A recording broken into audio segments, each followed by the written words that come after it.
because it is doing a lot of that. But it'll be a whole lot less of those issues. I know it's not the greatest, especially when you try to, read a book. But we will get there. We will get there. What is a stream? What is a stream without its technical difficulties? As we're restarting and getting back into this little world and all of that. But yeah. Nonetheless, as you can see on the title of the stream, I am gonna be reading The Last Unicorn. It's a book that I picked up some time back and I didn't quite finish it. And I wanted to, but I just never got around to it, And sorry, you will probably hear me drinking every now and again because hydrate before you dehydrate. But it's a really decent book. I watched the movie, which was very interesting. I listened to the audiobook more than anything of the book. And seeing how it differs movie-wise, and then all of that, it's quite interesting. I've not... With every book, there's going to be differences. There's going to be adaptations. There's going to be little changes that they make, either to make it flow better or because they simply don't have the time to animate all of it. And that's going to be the standard. That's going to be for every book adaptation that there is out there. But I remember kind of listening to the audiobook and I just thought, you know what, the book has... It's a little more vibrant. It's got a little more going on. There's a couple of bits that I'm quite sad that they kind of missed out on. It didn't add to it and things like that. But yeah. Anyway, before I ramble ears off for hours on end, I'm not gonna be reading too much of it today. Like I said, it's kind of like testing, seeing how it's doing. If you hear any sound issues or anything of the sort, let me know. Help me fix them and whatnot. Again, I'm restarting those from scratch. It's been a long time. But we're also all just here just to have a little bit of fun. Vibes, enjoy the time. Yeah, Anyway, let's get started. Chapter 1. The unicorn lived in a lilac wood, and she lived all alone. She was very old, though she did not know it, and she was no longer the careless color of sea foam, but rather the color of snow falling on a moonlit night. But her eyes were still clear and unwearied. She still moved like a shadow on the sea.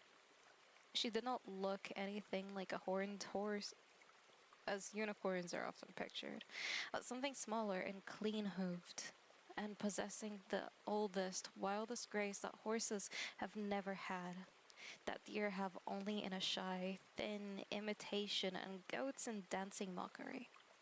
Her neck was long and slender, making her head seem smaller than it was, and the mane that fell almost to the middle of her back was as soft as dandelion fluff and as fine as cirrus. She had pointed ears and thin legs, with feathers of white hair at the ankles, and the long horn above her eyes shone and shivered with its own seashell light, even the deepest of moonlight. She had killed dragons with it, and healed a king whose poisoned wound would not close, and knocked down ripe chestnuts for bear cubs. Unicorns are immortal. It is in their nature to live alone in one place, usually a forest where there is a pool clear enough for them to see themselves, for they are little vain, knowing themselves to be the most beautiful creature in all the world, and magic besides. They mate very rarely, and no place is more enchanted than one where a unicorn has been born. The last time she had seen another unicorn, the young virgins who still came seeking her now and then had called to her in a different tongue. But then she had no idea of months and years and centuries and even seasons. It was almost spring in her forest because she lived there, and she wandered all day alone, the great beech trees keeping watch over the animals that lived in the ground and under bushes and nests and caves, earths and treetops. Generation after generation, wolves and rabbits alike, they hunted and loved and had children and died. As the unicorn did none of those things, she never grew tired of watching them. One day it happened that two men with long bows rode through the forest, hunting for deer. The unicorn followed them, moving so warily that even the horses knew she was near. That not even the horses knew she was near. The sight of men filled her with an old, slow, strange mixture of tenderness and terror. She never let one see her if she could help it, but she liked to watch them ride by and hear them talking. I mislike the feel of this forest, the elder of the two hunters grumbled. Creatures that live in an unicorn's wood learn a little magic of their own in time, mainly concerned with disappearing. We'll find no game here. Unicorns are long gone, the second man said. If needed, if indeed they ever were. This is a forest like any other. Then why do the leaves never fall here in the snow? I tell you, there is one unicorn left in the world. Good luck to the lonely old thing, I say. And as long as it lives in this forest, there won't be a hunter take so much as a titmouse home at his saddle. Right on, you'll see. I know their ways, unicorns. From books, answered the other. Only from books and tales and songs. Not in the region of three kings has there been even a whisper of a unicorn seen in this country or any other. You know no more about unicorns than I do, for I've read the same books and heard the same stories, and I've never seen one either. The first hunter was silent for a time. And the second whistled sourly to himself. Then the first said, My great-grandmother saw a unicorn once. She used to tell me about it when I was little. Oh, indeed. And she captured it with a golden bridle? No, she didn't have one. You don't have to have a golden bridle to catch a unicorn. That part's the fairy tale. You need only to be pure of heart. Yes, the younger man chuckled. Did she ride a unicorn then, bareback, under the trees like a nymph in the early days of the world? My great-grandmother was afraid of large animals, said the first hunter. She didn't ride it, but she sat very still, and the unicorn put its head in her lap and fell asleep. My great-grandmother never moved till it woke. What did it look like? The Pliny describes the unicorn as being very ferocious, similar in the rest of its body to a horse, with the head of a deer and the feet of an elephant, the tail of a bear, a deep bellowing voice, and a single black horn, 2 cubits in length. And the Chinese, my great-grandmother said only that the unicorn had a good smell. She never could abide the smell of any beast, even a cat or a cow, let alone a wild thing. She loved the smell of the unicorn. She began to cry once, telling me about it. Of course, she was a very old woman then, and cried at anything that reminded her of her youth. Let's turn around and hunt somewhere else, the second hunter said abruptly. The unicorn stopped softly into a thicket as they turned their horses and took up the trail only when they were well ahead of her once more. The men rode in silence until they were nearing the edge of the forest, when the second hunter asked quietly, Why did they go away, do you think? If there ever was such a thing. Who knows? Times change. Would you call this age a good one for unicorns? No. But I wonder if any man before us ever thought his time a good one for unicorns. And it seems to me now that I have heard stories, but I was sleepy with wine and I was thinking of something else. Ah, no matter. There's light enough yet to hunt if we hurry. Come! They broke out of the woods, kicked their shoes to a gallop, and dashed away. But before they were out of sight, the first hunter looked over his shoulder and called, just as though he could see the unicorn standing in shadow. Stay where you are, poor beast. There's no world for you. Stay in your forest, keep your trees green and your friends long-lived. Pay no mind to young girls, for they never become anything more than silly old women. And good luck to you. The unicorn stood still at the edge of the forest and said aloud, I am the only unicorn there is. They were the first words she had spoken, even to herself, in more than 100 years. That couldn't be, she thought. She had never minded being alone, never seeing another unicorn, because she had always known that there were others like her in the world, and the unicorn needs no more than that for company. But I would know if all the others are gone. I'd be gone too. Nothing can happen to them that does not happen to me. Her own voice frightened her and made her want to be running. She moved along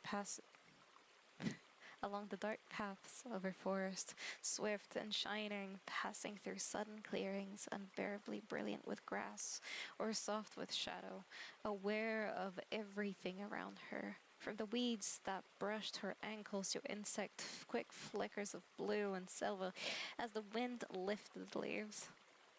Oh, I could never leave this. I never could, not if I were the only unicorn in the world. I know how to live here. I know how everything smells and tastes and is. What could I ever search for in the world except this again? But then she stopped running at last and stood still, listening to crows and a quarrel of squirrels over her head, and she wondered, but suppose they are hiding together somewhere far away.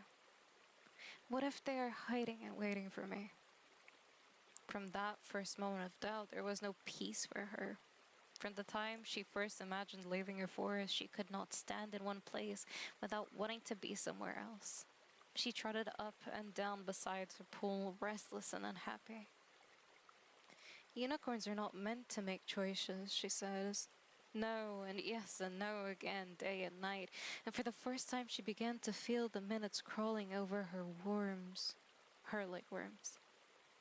I will not go, because men have seen no unicorns, for a while does not mean that they have all vanished.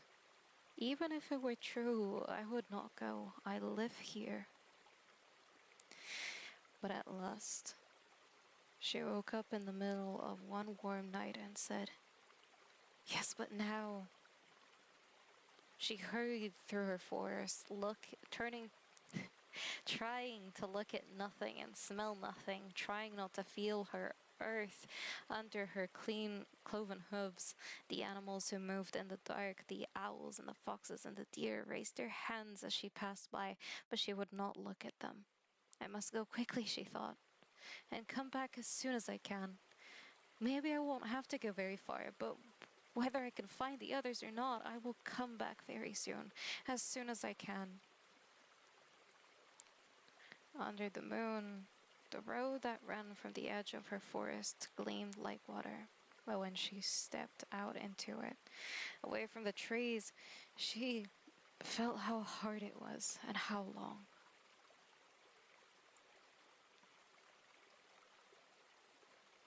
Ugh, let me remove that one really quick. That's the downside of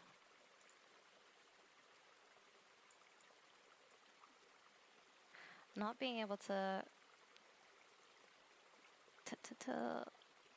quick ban. That's the downside of not being able to look at your own chat whilst reading. I'm gonna get bots running in here. There's very little I can do. Oh, it's a pain, but it is what it is. It's fine. I've got this. It'll be a little odd, but Yeah.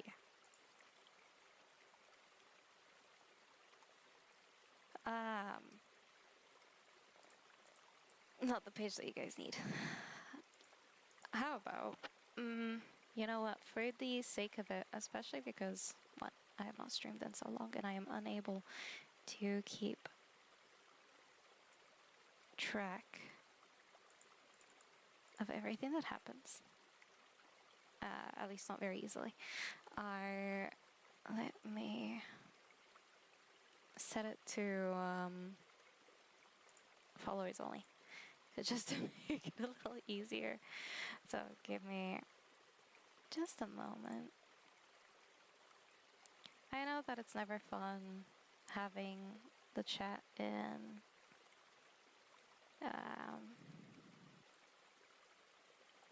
you know, followers only, but also need to make sure that I'm keeping keeping the stream safe, and sometimes that's what it means to do.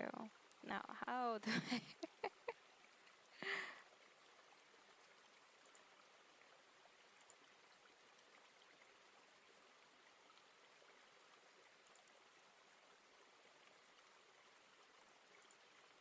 No, I do not need shield mode. That's not.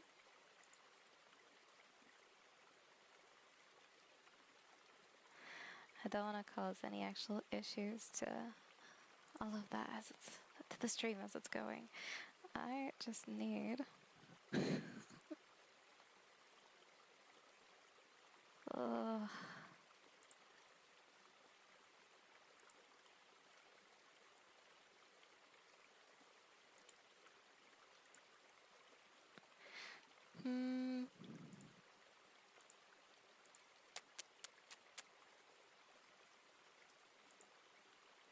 Oh, this is difficult. Like I said, it's been so long. So long since I've done any of this.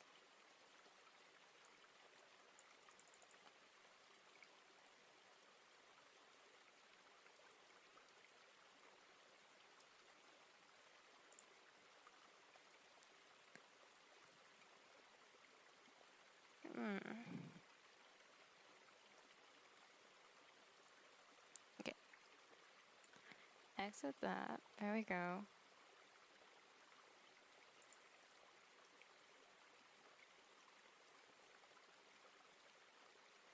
Oh, how do I... Oh my goodness.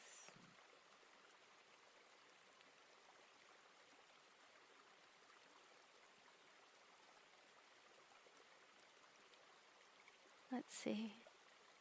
Like I said, it has been so unbelievably long since I last streamed. So it's a little difficult.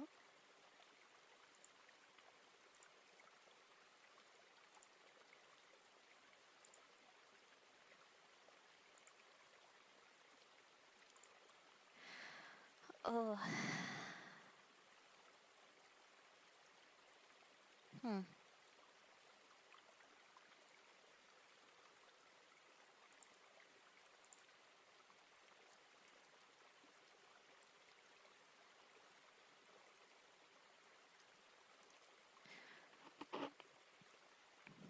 I'm actually having to search how to do any of this. Oh my god, it's been genuinely so long.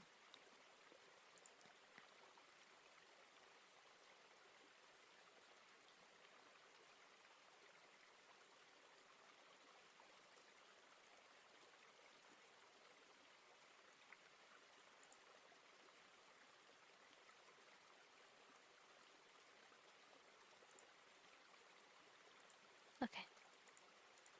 I think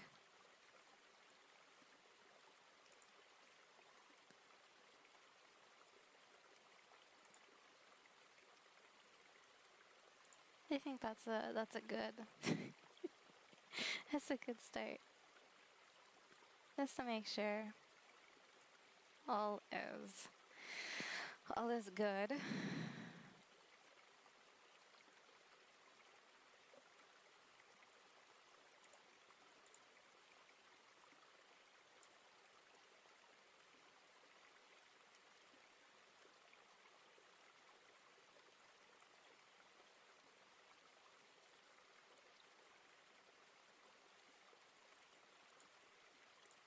Okay.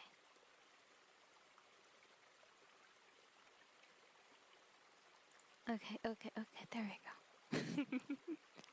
I think we're good. I think we're good.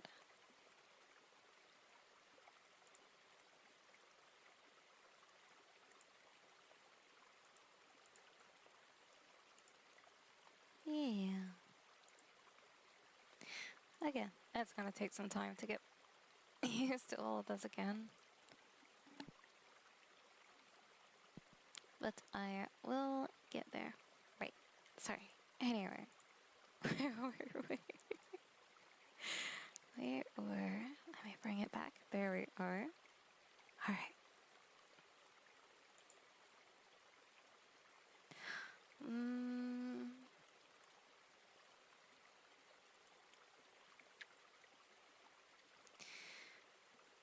right. There we were. Under the moon, the road that ran from the edge of her forest gleamed like water, but when she stepped out onto it, away from the trees, she felt how hard it was and how long. She almost turned back then, but instead she took a deep breath of the woods air that still drifted to her and held it in her mouth like a flower, as long as she could. A long road hurried to nowhere and had no end. It ran through villages and small towns, flat country and mountains, stony barrens and meadows, springing out of stones, but it belonged to none of those. And it never rested anywhere. It rushed the unicorn along, tugging at her feet like the tide, fretting at her, never letting her be quiet and listening to the air she was used to doing. Her eyes were always full of dust, and her mane was stiff and heavy with dirt. Time had always passed her by in the forest, but now it was she who passed through time as she traveled. The colors of the trees changed, and the animals along the way grew heavy coats and lost them again. The clouds crept or hurried before the changing winds and were pink and gold in the sun or livid with storm. Wherever she went, she searched for her people, but she found no trace of them.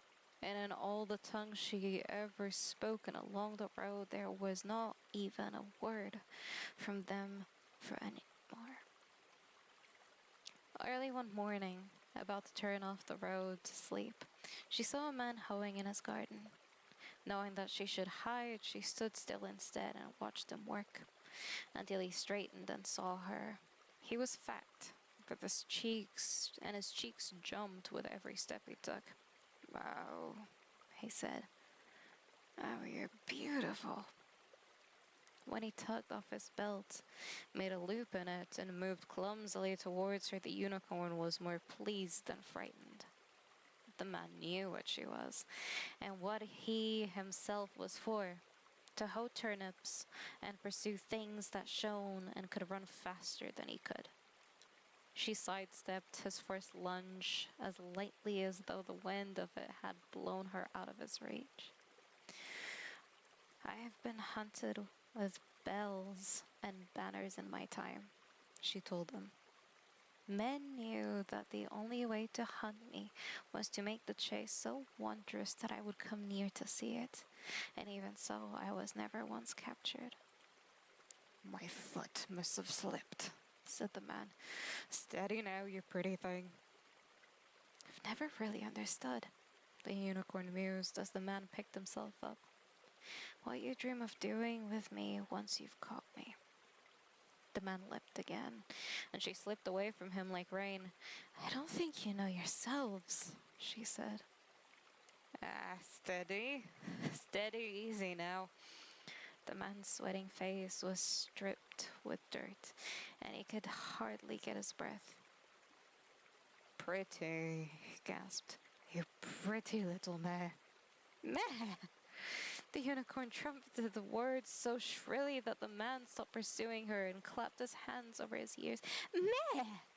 She demanded. I, a horse! Is that what you take me for? Is that what you see? Good horse! The fat man panted. He leaned on the fence and wiped his face. Curry you up, clean you off. You'll be the prettiest old mare anywhere. He reached out with a belt again. Take you to the fair, he said. Come on, horse. A horse, the unicorn said.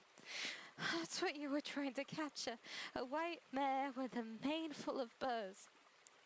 As the man approached her, she took her horn through the belt, jerked it out of his grasp, and hurled it across the road into a patch of daisies. A horse am I, she snorted. A horse indeed.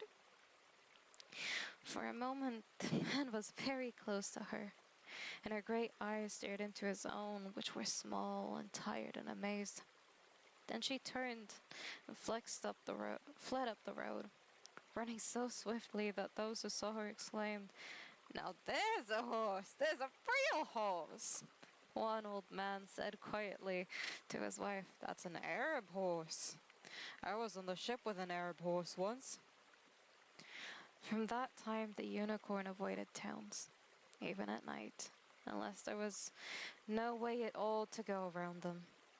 Even so, there were a few men who gave chase, but always to a wandering white mare, never in the gay and reverent manner proper to the pursuit of a unicorn.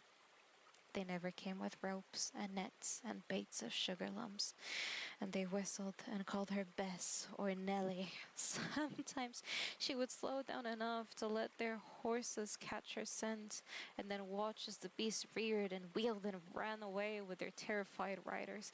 The horses always knew her. How can it be? She wondered. I suppose I could understand if men had simply forgotten unicorns, or if they had changed so that they hated all unicorns now and tried to kill them when they saw them, but not to see them at all, to look at them and see something else. What did they look like to one another then? What do trees look like to them, or houses, or real horses, or their own children?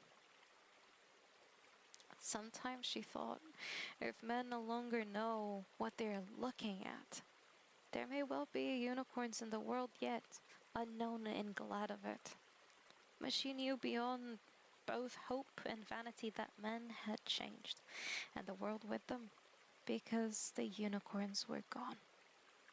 Yet she went on along the hard road, although each day she wished a little more that she had never left her forest.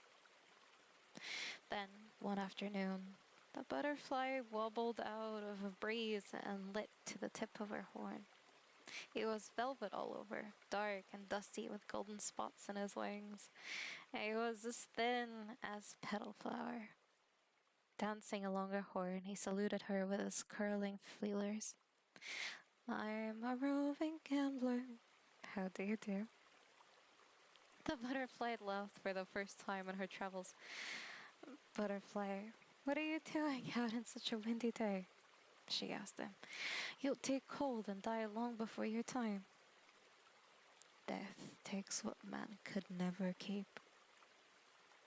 Rather, what man would keep, said the butterfly, and leaves what man would lose. Blow, wind, and crack your cheeks. I warm my hands before the fire of life and get four-way relieved. He glimmered like a scrap of an owl light on her horn. Do you know what I am, butterfly? The unicorn asked hopefully, and he replied, Excellent, well, you're a fishmonger. You're my everything, you're my sunshine, you are old and grey and full of sleep. You're my pickle-faced, consumptive Mary Jane. He paused, fluttering his wings against the wind, and added conversationally, Your name is a golden bell hung in my heart. I would break my body to pieces to call you once by your name. Say my name then, the unicorn begged him. If you know my name, tell it to me. Rumpelstiltskin, the butterfly answered happily. Gotcha! You got no medal. He jigged and twinkled on her horn, singing, won't you come home, Bill Bailey, won't you come home, where once he could not go. Buckle down, Winsaki. Go and catch a falling star. Clay lies still, but bloods are over, so I should be called Kill Devil. All the parish over. His eyes were gleaming scarlet in the glow of the unicorn's horn. She sighed and plodded on, both amused and disappointed. It serves you right, she told herself. You know better than to expect butterfly to know your name. All they know are songs and poetry, and anything else they hear. They mean well, but they can't keep things straight. And why should they? They die so soon. The butterfly swaggered before her eyes, singing 1, 2, 3, O'Leary, as he whirled, chanting, not, I will not carry on comfort, look down that lonesome road, for oh, what damned minutes tell o'er who does, yet doubts. Hasten me, and bring with thee a host of furious fancies, whereof I am commandeer, which will be on sale for 3 days, only at bargain summer prices. I love you, and oh, the horror, and the ire and thee, the which ire and thee, indeed, and truly you've chosen a bad place to be lame in, willow, willow, willow. His voice tinkled in the unicorn's head like silver money falling. He traveled with her for the rest of the waning day, but when the sun went down and the sky was full of rosy fish, he flew off her horn and hovered in the air before her. I must take the A train, he said politely. Again, the clouds, she could see that his velvet wings were ribbed with delicate black veins. Farewell, she said. I hope you hear many more songs. Which was the best way she could think of to say goodbye to a butterfly. But instead of leaving her, he flirted above her head, looking suddenly less dashing and a little nervous in the blue evening air. Fly away, she urged him. It's too cold for you to be out. But the butterfly still dallied, humming to himself. They ride that horse you call the Macedonia, he intoned absent-mindedly, and then very clearly. Unicorn. Old French unicorne, Latin unicornis, literally one-horned, unus, one, and cornu, a horn, a fabulous animal resembling a horse with one horn. Oh, and I am a cook and a captain bold and the mate of the Nancy brig. Does anybody here see Kelly? He strutted joyously in the air, and the first fireflies blinked around him in wonder and grave doubt. The unicorn was so startled and so happy to hear her name spoken at last that she overlooked the remark about the horse.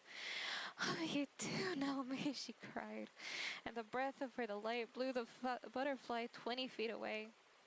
When he came scrambling back to her, she pleaded, Butterfly, if you really know who I am, then tell me if you have ever seen anyone like me. Tell me which way I must go to find them. Where have they gone? Butterfly, butterfly, where shall I hide? He sang in the fading light. The sweet and bitter fool will presently appear. Christ, that my love were in my arms and I in my bed again. He rested on the unicorn's horn once more, and she could feel him trembling. Please, she said, all I want to know is that there are other unicorns somewhere in the world. Butterfly, tell me that there are still others like me, and I will believe you and go home to my forest. I have been away so long that I said that I would come back soon. Over the mountains of the moon, the butterfly began. Down the valley of the shadow, ride boldly, ride. Then he stopped suddenly and said in a strange voice, No, listen. Don't listen to me. Listen. You can find your people if you are brave. They passed down all the roads long ago, and the Red Bull ran close behind them and covered their footprints. Let nothing you dismay, but don't be half safe. His wings brushed against the unicorn's skin. The Red Bull, she asked. What is the Red Bull? The butterfly started to sing. Follow me down, follow me down, follow me down. But then he shook his head wildly and recited, his firstling bull has majesty, and his horns are the horns of a wild ox. With them he shall push the peoples, all of them, to the ends of the earth. Listen, listen, listen quickly. I am listening, the unicorn cried. Where are my people? What is the Red Bull? But the butterfly swooped close to her ear, laughing. I have nightmares about crawling around on the ground, he sang. The little dogs tray blanch soon. They bark at me. Little snakes, they hiss at me. The beggars are coming to town. And then at last come the clams. For a moment more he danced in the dusk before her. Then he shivered away into the violet shadows by the roadside, chanting defiantly, It's you or me, moth! Hand to hand, to hand, to hand, to hand. The last the unicorn saw of him was a tiny skittering between the trees, and her eyes might have deceived her, but the night was full of wings now. At least he did recognize her, she thought sadly. That means something, as she answered herself. No, that means nothing at all, except that somebody once made a song about unicorns, or a poem. But the Red Bull, what could he have meant by that? Another song, I suppose. She walked on slowly, and the night drew close about her.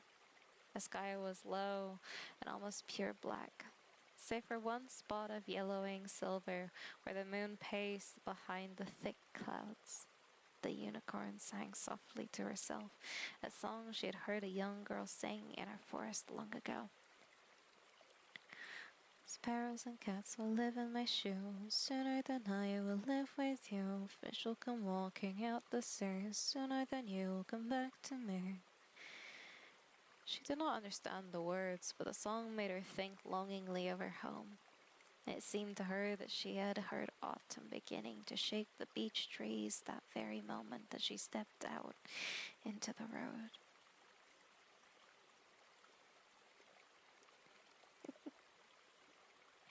Oh, hi, Jerby.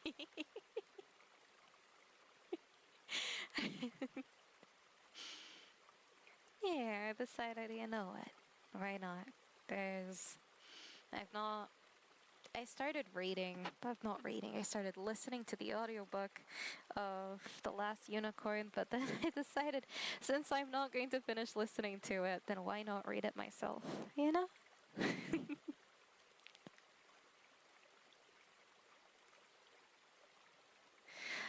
At last, she lay down in the cold grass and fell asleep. Unicorns are the wariest of all wild things, but they sleep soundly when they sleep. All the same, if she had not been dreaming of home, she would surely have roused at the sound of wheels and jingling coming closer through the night. Even though the wheels were muffled in rags and the little bells wrapped in wool. But she was very far away, farther than the soft bells could go, and she did not wake. There were 9 wagons, each draped in black, each drawn by a lean black horse, and each bearing barred sides like teeth when the wind blew through the black hangings. The lead wagon was driven by a squat old woman, and it bore signs on its shrouded sides said in big letters, Mommy Fortuna's Midnight Carnival. And below, in smaller print, creatures of night brought to light. When the first wagon drew even with the place where the unicorn lay asleep, the old woman suddenly pulled her black horse to a stop. All the other wagons stopped too and waited silently as the old woman swung herself to the ground with an ugly grace. Gliding close to the unicorn, she peered down at her for a long time. and then said, "Well, bless my heart, bless my old husk of a heart, and here I thought I'd seen the last of them." Our voice left a flavor of honey and gunpowder on the air. "If he knew," she said. She showed pebbly teeth as she smiled. "But I don't think I'll tell him." She looked back at the second and third wagon, got down. Sorry, the drivers of the second and third wagon got down and came towards her. One was short and dark and stony like herself. The other was tall, thin man with an air of resolved bewilderment. He wore an old black cloak and his eyes were green. "What do you see?" the old woman asked the short man. "Rook, what do you see lying here?" "Dead horse," he answered. No, not dead. Give it to the manticore, the dragon." He chuckled. His chuckle sounded like matches striking. "You fool!" Mommy Fortuna said to him. Then to the other, "What about you, wizard, seer thaumaturge? What do you see with your sorcerer's sight?" She joined with the man Rook in a rackety roar of laughter, but it ended when she saw that the tall man was still staring at the unicorn. "Answer me, you juggler!" she snarled, but the tall man did not turn his head. The old woman turned it for him, reaching out a crab-like hand to yank his chin around. His eyes fell before her yellow stature. "A horse," he muttered. "A white mare." Mommy Fortuna looked at him for a long time. "You're a fool too, magician," she snickered at last. "But a worse fool than Rook and a more dangerous one. He lies only out of greed, but you lie out of fear. Or could it be kindness?" The man said nothing, and Mommy Fortuna laughed by herself. "All right," she said. "It's a white mare. I want her for the carnival. The 9th cage is empty." "I'll need a rope," Rook said. He was about to turn away, but the old woman stopped him. "The only rope that could hold her," she told him, "would be the cord with which the old gods bound the Fenris wolf. That one was made of fish's breath, bird's spittle, a woman's beard, the meowing of a cat, the sinews of a bear, and one thing more. I remember mountain roots. Having none of these elements, no dwarves to weave them for us, we'll have to do the best we can with iron bars. I'll put a sleep on her thus." Mommy Fortuna's hands knitted the night air while she grumbled a few unpleasant words in her throat. There was a smell of lightning about the unicorn when the old woman had finished her spell. "Now cage her," she said to the two men. "She'll sleep till sunrise. Whatever racket you make, useless in your accustomed stupidity, you touch her with your hands. Take the 9th cage to pieces and build it around her. But beware! The hand so much as brushes her mane turns instantly to the donkey's hoof it deserves to be." Again she gazed mockingly at the tall, thin man. "Your little tricks would be even harder for you than they already are, wizard," she said, wheezing. "Get to work. There's not much dark left." When she was well out of earshot, sliding back into the shadows of her wagon as though she had just come out to mark the hour, the man named Rook spat and said curiously, "Now I wonder what's wrong with worrying the old squirrel. What would it matter if we touched the beast?" The magician answered him in a voice almost too soft to be heard. "The touch of a human hand would wake her out of the deepest sleep the devil himself could lay on her. And Mommy Fortuna's no devil." "She'd like us to think so," the dark man sneered. "Donkey hooves, gah!" But he thrust his hand deep into his pockets. Why would the spell be broken? It's just an old white mare. But the magician was walking away toward the last of the black wagons. Hurry, He called over his shoulder. it will be day soon. It took them the rest of the night to pull down the ninth cage, bars and floor and roof, and to put it back together around the sleeping unicorn. Was tugging at the door to make sure that it was securely locked when the gray trees in the east boiled over and the unicorn opened her eyes. The two men slipped hurriedly away, but the tall magician looked back in time to see the unicorn rise to her feet, stare at the iron bars, her low head swaying like the head of an old white horse.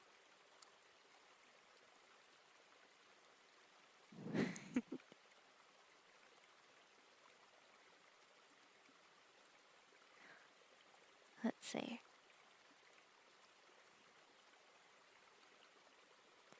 I will probably, just for today, leave it here so I know where to pick back up. I don't know when I'll stream again. I know I've only gone for an hour, but hey, it's a good way to get back into it. And I haven't been here in a long time. But I don't have a schedule set up just yet. It will depend on when my body is feeling a little calmer or a little better. But I am not at my best right now. But I'm holding on. But I will see when. I will see when the next time is good. And I'll continue reading this. I don't know if I'll continue reading it until the very end, or if I'll take an intermission at some point and read a different book. But hey, we got one chapter down. That's pretty good. For somebody who's not read books in a really long time, or in a hot minute. You know, it's not too bad. It's a good start. But for now, I will leave you with the sounds of nature, I suppose, as they continue going in the background. And I will pick this back up next time. Bye.